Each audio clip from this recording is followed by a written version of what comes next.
Selamat pagi anak-anak. Gimana? Sudah pada nonton kan video biodata perkenalan dari Bu Eli yang sudah Ibu kirimkan link YouTube-nya melalui Google Classroom? Pasti semua sudah pada melihatnya ya. Sebelumnya Ibu mengucapkan selamat datang untuk kalian kelas 7 yang sudah menjadi bagian keluarga besar di SMP Tegal Jaya di tahun pelajaran 2020-2021. Salam kenal dari Bu Eli dan salam sehat untuk kita semua.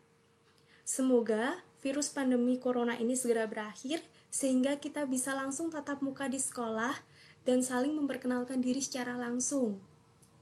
Nah, untuk pertemuan pertama kali ini, Ibu tidak akan langsung masuk ke dalam materi, tetapi Ibu akan perkenalan materi PPKN dulu. Untuk di kelas 7 apa aja sih materi kita? Di sini Ibu akan menjelaskan materi untuk semester ganjil di tahun pelajaran 2020-2021. Bisa kalian simak dan kalian perhatikan bersama ya anak-anak.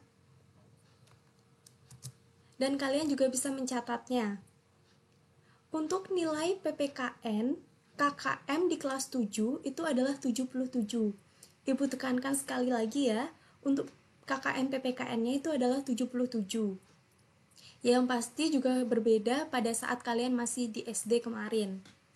Nah, untuk cakupan materinya, di dalam pelajaran PPKN itu terdiri dari 6 bab dan 6 KD. Di sini Ibu membaginya menjadi 3 bab untuk semester ganjil dan 3 bab nanti untuk semester genap. Di sini Ibu akan menjelaskan untuk materi di semester ganjil saja untuk tahun pelajaran 2020-2021. Bisa kalian perhatikan bersama. Untuk bab satunya, kita mempelajari tentang perumusan dan penetapan Pancasila sebagai dasar negara. Yang kedua, tentang norma dan keadilan. Dan yang terakhir adalah perumusan dan pengesahan Undang-Undang Dasar Negara Republik Indonesia tahun 1945. Untuk dari ketiga bab ini, apa aja sih subbab yang kita pelajarin? Nah, bisa kalian perhatikan bersama. Untuk yang KD 3.1, nanti kita mempelajari 3 hal. Yang pertama adalah perumusan Pancasila sebagai dasar negara. Yang kedua adalah penetapan Pancasila sebagai dasar negara. Dan yang terakhir adalah semangat pendiri negara dalam merumuskan dan menetapkan Pancasila sebagai dasar negara.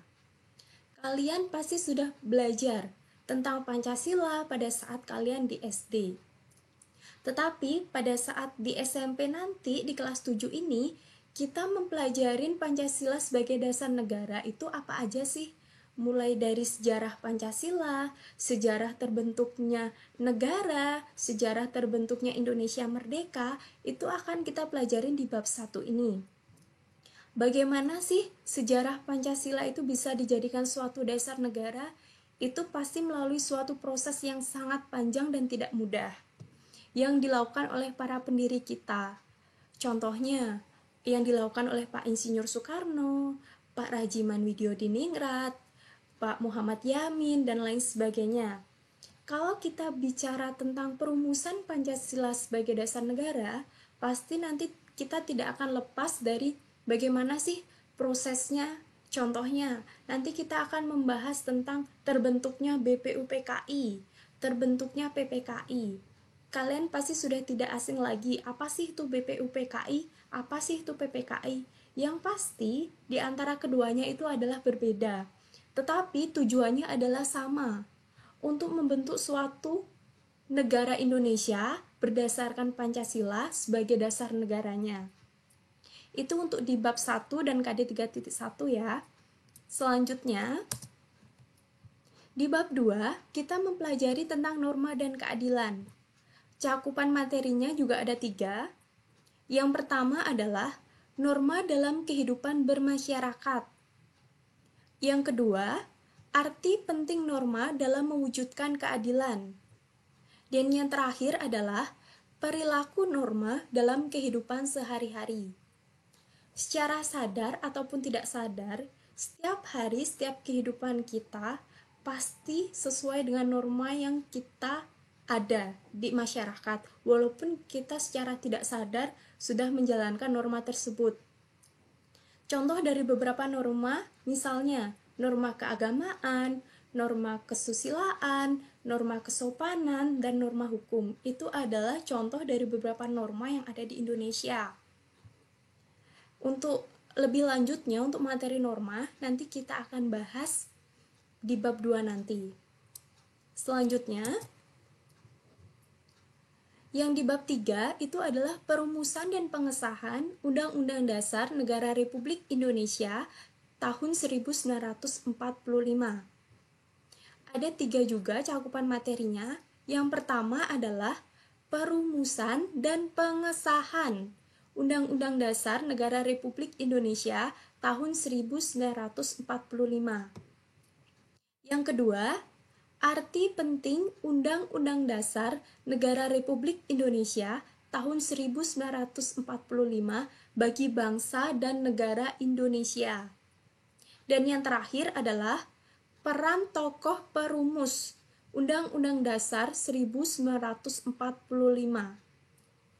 Nah, di bab 3 ini nanti kita akan membahas tentang isi dari Undang-Undang Dasar, mulai dari pembukaan, isi, batang tubuh, itu akan kita bahas dan kita kupas bersama. Bagaimana sih sebenarnya undang-undang dasar kita yang ada di Indonesia itu? Yang pasti, di Indonesia semuanya itu adalah ada aturannya, ada pasal-pasalnya yang mengatur kehidupan kita di masyarakat. Karena sesuai dengan negara kita, negara Indonesia adalah negara hukum. Dan di sini kita juga membahas tentang peran tokoh. Bagaimana sih peran tokoh perumus dalam merumuskan undang-undang dasar? Nah, untuk materi di bab 3 ini, itu bisa saling berkaitan dengan materi di bab 1. Itu ada saling keterkaitannya erat.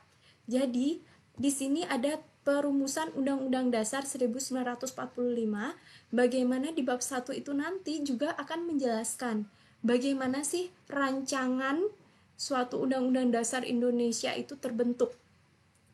Nanti akan kita kupas bersama untuk materi ini di bab 3, di KD 3.3. Nah, itu adalah materi kita untuk semester ganjil di tahun pelajaran 2020-2021 selama 6 bulan ke depan.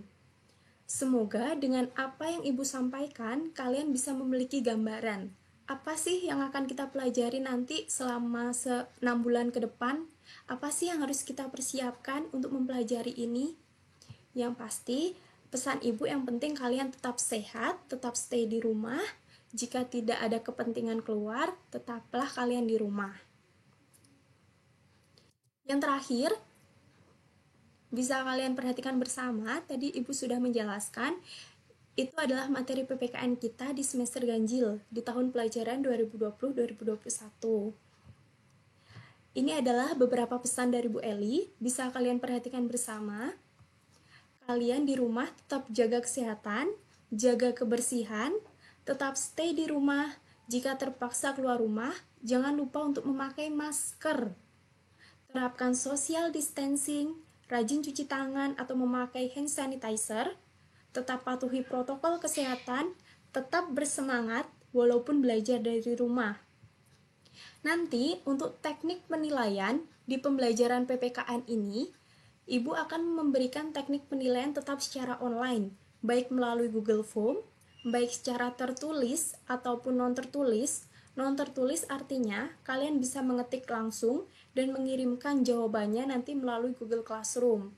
Ataupun nanti tugas proyek yang akan Ibu berikan, entah itu nanti menggambar ataupun clipping sebagai nilai tugas keterampilan kalian.